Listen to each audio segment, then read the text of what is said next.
Folks, we have a Jonathan Kuminga update from NBA reporter Chris Haynes. And it's probably not the update, that you expected, that I expected. But it makes sense as we're in day 2 of free agency and how everything is playing out. So subscribe to Warriors Digest. This is my second video in 15 minutes. One on Giannis not happy with Damian Lillard being waived.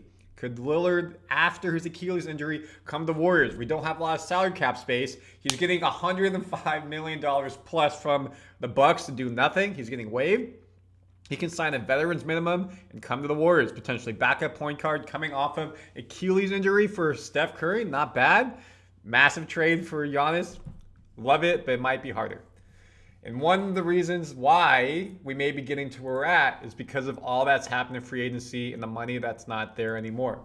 So Chris Haynes on NBA Today, or the NBA channel, said, I wouldn't be surprised if he, being Kuminga, betted on himself and just accepted the qualifying offer to go into unrestricted free agency next summer.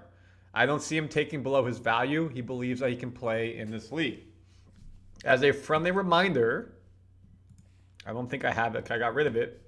Kuminga received, I don't have it, a $7.9 million qualifying offer. He is a restricted free agent for 25-26. So he accepts it. He's an unrestricted free agent for 26-27, can go wherever. And a lot more NBA teams will have will have salary cap space to sign $20-30 million players next offseason. More restricted this offseason with how everything's played out. And maybe that's where we're getting to, because if we look right here, folks, let me pull this up.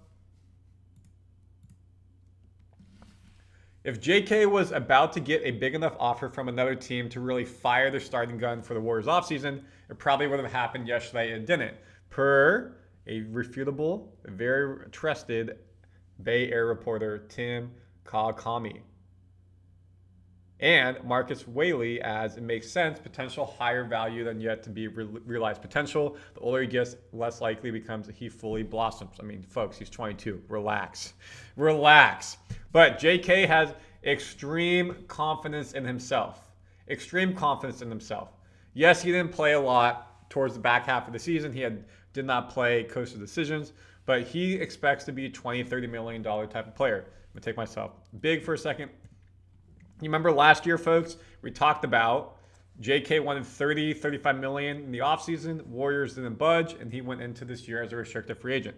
Now it's lowered a bit, $25 million. However, it seems like the Warriors maybe aren't budging. If he comes back at $7.9 million, and this is a player who comes in and out of starting lineup, bench scorer, six-man type of player, that's a pretty good deal, bargain for the Warriors. And if he earns it, maybe you sign him back after. If not, he walks away and you lose out. But it seems like this marriage, Warriors, done nothing in literally in free agency so far. We talked about this on the video yesterday. Miles Turner is now gone, folks. Brook Lopez is now gone, folks. Wagner is still there. Aiden's still there. Horford is still there. And I saw a lot of people talk about, hey, if that's who you're getting in free agency to pair, is that going to win you a championship over OKC? No. Small forward, Kuminga is wanting $20 million. Well, qualifying offer $7.9. It doesn't seem like he's getting $20 million. Dennis Schroeder just got 3 years, $15 million per year, $45 total. So I don't think he's getting $20 million a year, especially as all these teams are signing players. We're just waiting. We're waiting. And this is ESPN projections. If we go to our free agent tracker, again, I'm trying to give you guys the landscape here. And comment your thoughts. Do you like when I do stuff like this? Do you don't?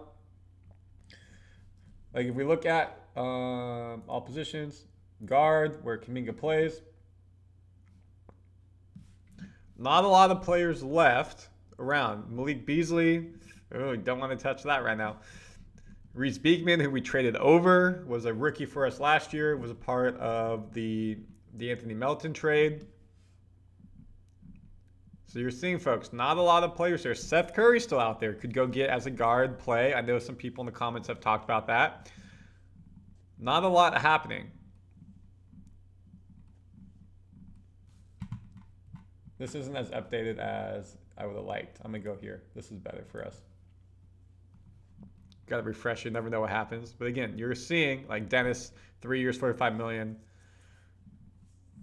Players are getting signed. No one's getting that $20 million per year, $12 million a year, a 2-year $12 million, that's $6 million a year. Schroeder's $15 million a year. Gary Trent Jr. 2-year 7.5, that's basically $3 million. Doesn't say what Clarkson's getting. Plumlee 1 year $3.6 million. Kennard 1 year $11 million. So Kuminga getting $20 million is probably not going to happen, folks. But if you look at what that's happening, him getting $7.9 million for 1 year, bet on yourself and go make it happen. It seems like it's something that could be very effective for him. Now the question is, does he want to come back to the Warriors? This is what we have. If your starters are right now, it's Curry, Butler, Green, Moody, Hield. Sorry, not Hield. Podziemski. Podziemski 1, Curry 2 are switch. Butler 3. Moody 3, Green 4, Butler. Oh my God. Let me restart this. I apologize, y'all. BP and Curry could be a 1-2. Moody 3, Butler 4, Green 5. Now maybe you want to go bigger. Quinten Post 5 or 4. Green at 4 or 5.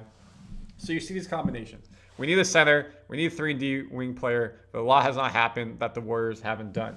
And that's where Kuminga coming back can be a punch. Does he want to play under Kerr again? But there's not a lot happening on the market for him. So it's tough.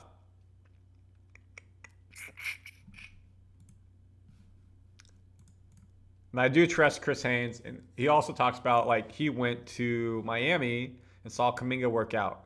Had some great workouts. And he just could see the aura and the confidence that he has in what he does. So it's very important to understand that Kuminga believes in himself a lot. We talked about he idols Kobe, wants to be that type of player. High regard. Now, is he going to get there? I mean, Kobe was a champion very quickly. So was Kuminga. But Kobe was the guy in LA after his first year. Him and Shaq, of course. So potentially, everyone has those goals. But I don't think Kuminga is going to get the Kobe status. But he could be a perennial all-star. Needs to do better at defense. Needs to become a better spot-up shooter. Needs to do a better job at, we heard some reports of him pouting, not playing, and whatnot. But when he came in against Minnesota, he did a great job. The Warriors right now, this is where they're at. Is Kuminga getting $20 million? I don't think so. So it seems like potentially that $7.9 million qualifying offer, pretty good deal. 1 year. Obviously, you don't get the future. And maybe a team's offering him 3 years, $15 million, 5 per year. That devalues what he thinks he's at. He will wait and see what happens and then move forward from there with the qualifying offer and take unrestricted free agency next year. And if the Warriors work out, great, he can come back. If it doesn't work out, then Kuminga can go off and not have this qualifying offer from the Warriors or restricted offer. Comment your thoughts, subscribe, and we'll see you on the next video. They're coming thick and fast.